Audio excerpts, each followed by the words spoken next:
உயிரியல் ஆய்விற்காக விவரங்களை சேகரிப்பது. ஆன்சர் ஆப்ஷன் 1 தரவு சேகரிப்பு.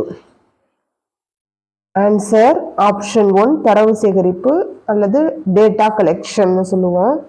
நம்பர் 2 தரவுகளை வரிசையாக அடுக்குவதற்கு பேர் என்ன? தரவுகளை வரிசையாக அடுக்குவதற்கு பேர் என்ன? Answer option 3 data organisation. Data organisation. Number 3 தரவு சேகரிப்பின் வகைகள் யாவை? தரவு சேகரிப்பின் வகைகள் யாவை? முதல் நிலை தரவு சேகரிப்பு, இரண்டாம் நிலை தரவு சேகரிப்பு. ஸோ ஆன்சர் வந்து ஆப்ஷன் சி, இவை இரண்டும். Primary and secondary data collection சொல்லுவோம். நம்பர் 4 ஃபர்ஸ்ட் ஹேண்ட் சோர்ஸ் என்று அழைக்கப்படுவது எது? ஃபர்ஸ்ட் ஹேண்ட் சோர்ஸ் என்று அழைக்கப்படுவது எது? ஆன்சர் ஆப்ஷன் 1 முதல்நிலை தரவு சேகரிப்பு. முதல்நிலை தரவு சேகரிப்பு. நம்பர் 5 செகண்ட் ஹேண்ட் சோர்ஸ் எது? செகண்ட் ஹேண்ட் சோர்ஸ் எது? ஆன்சர் ஆப்ஷன் 2 இரண்டாம் நிலை தரவு சேகரிப்பு. ஆன்சர் ஆப்ஷன் 2 இரண்டாம் நிலை தரவு சேகரிப்பு. நம்பர் 6 களத்திற்கு நேரடியாக சென்று தரவுகளை சேகரித்தல். களத்திற்கு நேரடியாக சென்று தரவுகளை சேகரித்தல். ஆன்சர் ஆப்ஷன் 1 முதல்நிலை தரவு சேகரிப்பு. ஆன்சர் ஆப்ஷன் 1 முதல்நிலை தரவு சேகரிப்பு. நம்பர் 7 முதல்நிலை தரவு சேகரிப்பின் வகைகள் யாவை? முதல்நிலை தரவு சேகரிப்பின் வகைகள் யாவை? ஆன்சர் ஆப்ஷன் சி, இவை இரண்டும். அதாவது அளவு சார்ந்த தரவு சேகரிப்பு அண்ட் பண்பு சார்ந்த தரவு சேகரிப்பு, இது ரெண்டுமே கரெக்ட். ஸோ ஆன்சர் ஆப்ஷன் 3, இவை இரண்டும். நம்பர் 8 காரிலேஷன், ரெக்ரெஷன் போன்ற கணக்கீடுகளின் அடிப்படையில் தரவுகளை சேகரிப்பது. காரிலேஷன், ரெக்ரெஷன், மீன், மீடியன், மோடு, அனோவா, இதெல்லாம் இது போன்ற கணக்கீடுகளின் அடிப்படையில் தரவு சேகரிப்பது. ஆன்சர் ஆப்ஷன் 1 அளவு சார்ந்த தரவு சேகரிப்பு. நம்பர் 9 தொடர்புடைய மூலக்கூறுகளின் அடிப்படையில் தரவுகளை சேகரிப்பது.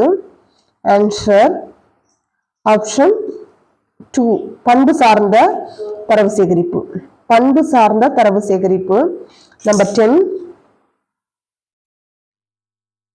அளவு சார்ந்த தரவு சேகரிப்பு எந்தெந்த தரவு சேகரிப்பு முறைகளில் பயன்படுத்தப்படுகிறது? அளவு சார்ந்த தரவு சேகரிப்பு எந்தெந்த தரவு சேகரிப்பு முறைகளில் பயன்படுத்தப்படுகிறது? ஆன்சர் ஆப்ஷன் 4 1 and 2, அதாவது பரிசோதனை முறை அன்று கணக்கெடுப்பு முறை ரெண்டுலையுமே பயன்படுத்தப்படுது. நம்பர் 11 பண்பு சார்ந்த தரவு சேகரிப்பு எந்தெந்த தரவு சேகரிப்பு முறைகளில் பயன்படுத்தப்படுகிறது? அதாவது குவாலிட்டேட்டிவ், இது வந்து அனைத்தும். ஆப்ஷன் 4 அனைத்தும். கேள்வித்தாள், நேர்காணல், உற்றுநோக்கல், கால அட்டவணை, தனிநபர் ஆய்வு, இது எல்லாத்துலயுமே வந்து இந்த குவாலிட்டேட்டிவ் பயன்படும். நெக்ஸ்ட் 12 ஒருவரை அவருக்கே தெரியாமல் உற்றுநோக்கி தரவு சேகரிக்கும் முறைக்கு பேர் என்ன? ஆன்சர் ஆப்ஷன் 2 உற்றுநோக்கல். ஆன்சர் ஆப்ஷன் 2 உற்றுநோக்கல். நம்பர் 13th one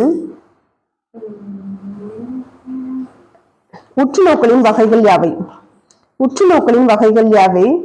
ஆன்சர் அனைத்தும். அமைப்புடைய மற்றும் அமைப்பற்ற, கட்டுப்பாடு மற்றும் கட்டுப்பாடற்ற, பங்கேற்கும் மற்றும் பங்கேற்காத உற்றுநோக்கல். ஸோ அனைத்தும். ஆப்ஷன் 4 தான் கரெக்டான ஆன்சர். நம்பர் 14th one நேர்காணலின் வகைகள் யாவை? நேர்காணலின் வகைகள் யாவை? ஆன்சர் ரெண்டுமே. தனிநபர் நேர்காணல், தொலைபேசி வழி நேர்காணல். ஸோ ஆன்சர் ஆப்ஷன் 3 இரண்டும்.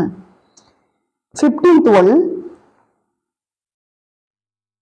கேள்வித்தாள் முறைகளில் பண்புகள். கேள்வித்தாள் முறைகளின் பண்புகள்.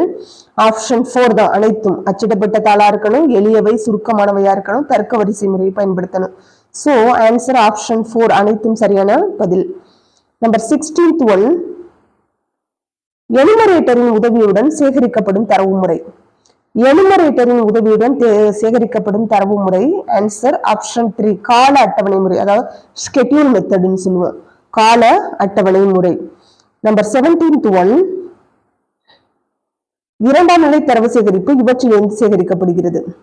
இரண்டாம் நிலை தரவு சேகரிப்பு இவற்றிலிருந்து சேகரிக்கப்படுகிறது.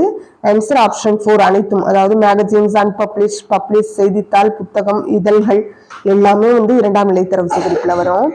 நெக்ஸ்ட் நம்பர் 18th வெளியிடப்பட்ட இரண்டாம் நிலை தரவு சேகரிப்பு. அது அனைத்தும். ஆப்ஷன் 4 அனைத்தும். அதாவது அரசு வெளியீடு, பொதுவான பதிவுகள், வரலாற்று புள்ளியியல், வணிகம், வர்த்தக இதழ், இது எல்லாமே வந்து இரண்டாம் நிலை தரவு சேகரிப்புல தான் வந்து வரும். நம்பர் 21 வெளியிடப்படாத மூலங்களிலிருந்து இரண்டாம் நிலை தரவு சேகரிப்பு முறை என்னென்னு பார்த்தோம்னா டைரி, கடிதம், சுயசரிதை இது மூணுமே வர்றதுனால answer option 4. Like, share, subscribe and comment it. Thank you.